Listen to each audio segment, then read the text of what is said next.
9:30ish roughly. Either way, let's just call it 9:30. 9:30, we're going to do a stream giveaway. It's going to be Chandra, Fire of Kaldesh, or Chandra Roaring Flame.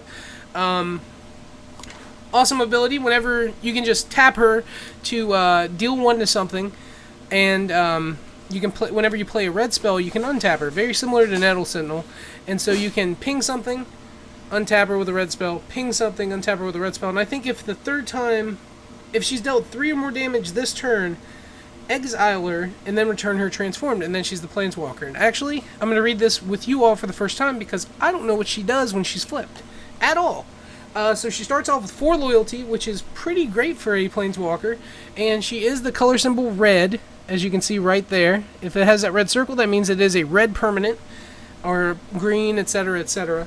And she has a +1 ability that says Chandra Roaring Flame deals 2 damage to target player, a -2 that says deal 2 to target creature, and a -7 that says Chandra deals 6 to each opponent. Each player dealt damage this way gets an emblem with, at the beginning of your upkeep, this emblem deals 3 damage to you, which is pretty awesome. It's an awesome ultimate that will most certainly win you the game if you manage to do it. You have to plus her 3 times, and then ultimate her. So 4 uses total when she's planeswalked, unless you have something that says otherwise, like doubling season, etc., that just puts enough counters on to begin with. But yeah, so at 9:30 we will be giving away awesome Chandra Fire of Kaldesh, fresh out of Magic Origins, set that just released today. We had our awesome pre-releases last week, so stay tuned for that at around 9:30. I know, you all want that Chandra. So yeah, 9:30. Going to do an awesome stream giveaway. I'll update that right now, so the world knows to tune in. And in order to win, you have to 1, follow us on Twitch. So if you don't follow us. It's awesome. We stream most every Friday. Secondly, you need to like us on Facebook. And if you are the person who wins the giveaway, you will, assuming that you like us, follow us on Twitch and like us on Facebook, you get it. We'll mail it to you, and you don't have to do anything. We pay for postage, all that. So yeah, it's going to be an awesome giveaway. Once again, it's going to be a Chandra, Fire of Kaldesh, bang bang, Planeswalker from Magic Origins. So let me update that on the Twitch page. And in the meantime, let's go over who we saw play again. This first round, we saw Zach Dillon play Carter Newman, and Zach was playing Amulet Bloom, and Carter was playing Abzan Collected Company. Carter 2-0'd him with a really cool play in Game 2, where Dillon had Summoner's Pact for a Primeval Titan. Primeval Titan only grabbed Boros Garrison and Teleria West instead of a green source.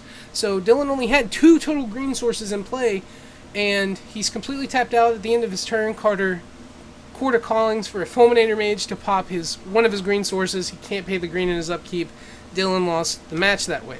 It's never fun to lose to a pack trigger, and I have had the actual opportunity to beat somebody with a pack trigger. Chris Van Meter was pretty awesome at the West Virginia State Championships, which were also modern. He forgot to pay his pack trigger and lost in his upkeep. So that was pretty rad, actually. I thought that was pretty interesting that somebody, who could do that and forget to pay their pack trigger. Usually people put something on top of their deck, and he put it next to his deck, and I think that's why it was forgot about. People make mistakes, happens all the time. Do stream giveaway at 9:30 p.m. Go ahead and update that, because that's what we're going to be doing here shortly. So if you're watching right now, thank you a ton for watching. We appreciate it, and hopefully, you win. So I'm talking to each and every one of you. Good luck to each one of you for doing that, or for participating. And in about 40 minutes or so, 39 minutes, we'll be giving it away. So tomorrow, once again, is our Star City Games Invitational Qualifier and Preliminary Pro Tour Qualifier. The next upcoming things that we have going on, actually, it's a little while. We still haven't figured out when we're going to schedule our next Preliminary Pro Tour Qualifier, But the next thing that I know that's happening is the Battle for Zendikar pre-release. So that's quite a bit away. That's in September. And yeah. So, in the next few months, we're going to have our awesome trip back to Zendikar block, and we'll see if they do something as cool as Jace the Mind Sculptor again, and maybe the treasures cards. Those were always fun. The chance to open a piece of power, an old duel, an abyss, candelabra, tabernacle. You never know what you could have got out of those Zendikar packs. So, in case you were unaware, the first time Zendikar was around, they inserted. It was like a player rewards thing almost. It was really hard to get, like one every 1,000 packs or something ridiculous. It was astronomical. But you could get an old card in place of your basic land. And, like, for example, players here, we had an Underground Sea open and a Badlands. Granted, it wasn't like a Mox or a Lotus, but hey, a free Underground Sea, that card's $350 or something now. So that was pretty awesome, and a lot of players, I remember people getting Black Lotuses and getting really excited, obviously. I mean, hey, you just opened multiple thousands of dollars in a booster pack, and then you still get the booster pack, too. But yeah, so hopefully WotC comes through and does something just as cool again. If not, hey, whatever. We get a play in Zendikar block. That was one of the best blocks of all time, and I had a blast. That's when I liked to play Magic the most, I would say. And I think we're about to get our next roundup. Yeah, I think that they're at the table, actually. Yeah. And it looks like we have Carter on the screen again. Carter's going to be on the right, once again playing Abzan Coco.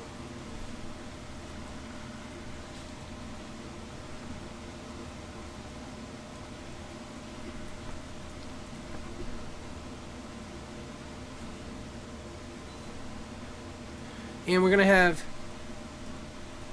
David Black. I believe he's playing... I'm going to write it. I think he's playing Fish. I think he's playing Merfolk.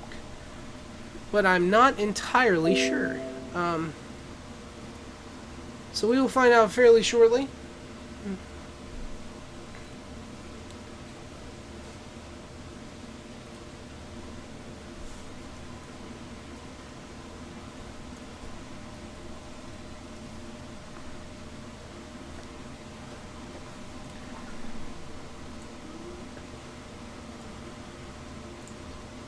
So the players are going to shuffle up and give their decks really good mixing to make sure that they get a decent mix of lands and spells.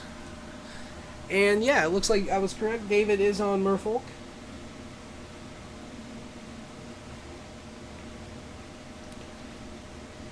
David's brother Josh often plays on stream. I think that this is maybe the first time that David's been on stream.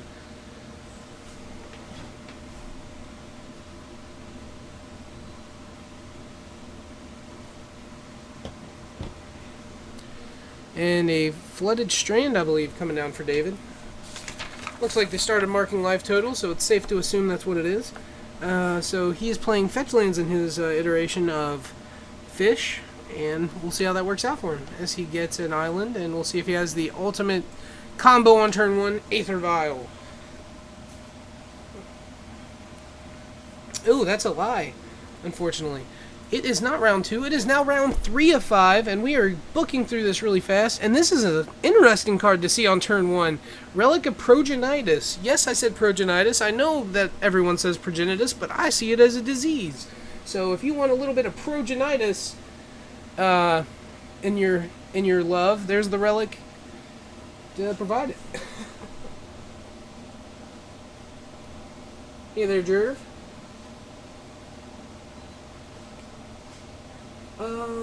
Davey Newman is not playing at FNM tonight. At least he wasn't over there the last time I was. He might actually be playing. I haven't seen him in a while though, so it's safe to assume he is not. Silvergill comes down revealing Lord of Atlantis, and that is going to be a pass from David. And he has a Glacial Fortress to help against Choke, I believe.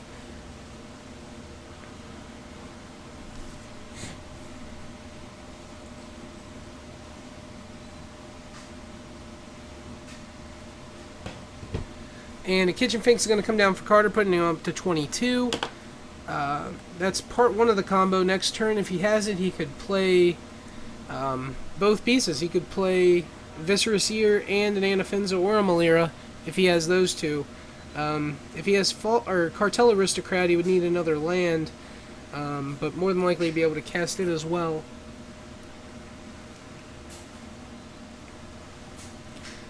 And he's going to crack the fetch, going to 18.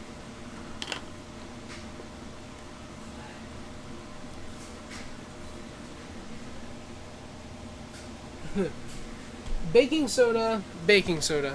Thanks again, everybody, for watching. We're at Hometown Hobbies, streaming Modern F&M tonight, and in about 33 minutes, we're going to be giving away a Chandra Fire of Kaladesh. So that's going to be fun.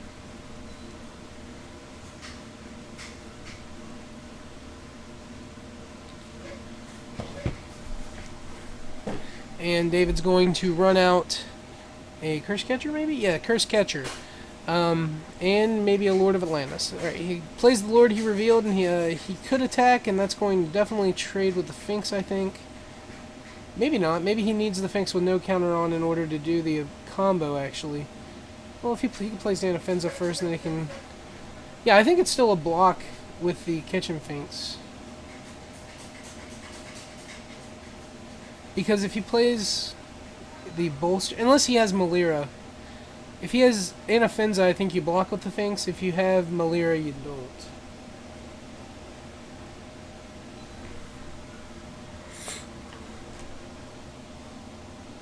I'm doing alright, Jerv. Thank you very much. Appreciate the asking. How are you all this evening? Comment in the chat with your favorite card from Magic Origins. And I know it's a little different than, you know, we're watching Modern, then I'm saying comment your favorite Magic Origins card, but hey, the set just came out, everybody can have a favorite card. And we'll discuss that stuff. Because unfortunately, I can't have anyone in here with me because of this big thing. And so Finks is going to come back and persist. Oh, in response to the persist, he's going to Relic it away. I actually had forgot about Relic, and I think Carter might have... No, Carter probably didn't, actually. I did forget about Relic, so that was going to be a bad block by me.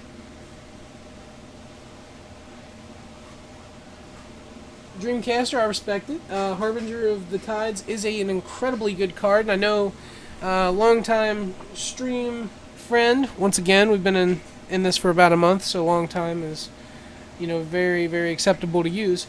Boyd Adams, he actually is a huge proprietor of Fish, and let alone the fourth place finisher at the Invitational itself, Richard Adams. He's another hometown local. He also is a proprietor of Fish, and I know that both of those guys are very excited to play with some Harbinger of the Tides. At least I assume. I haven't talked to Richard about it, because I haven't seen him actually since then. But I feel like he would be for that card.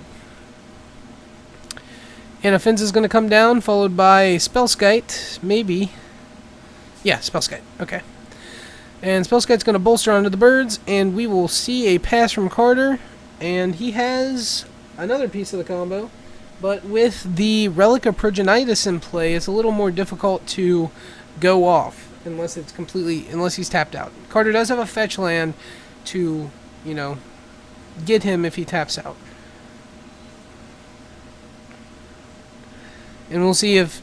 I don't think David's played around with Merfolk too much. Not saying he's going to misplay, but he might forget that Curse Catcher does what it does. I know a lot of the times when I would play with that deck, I would.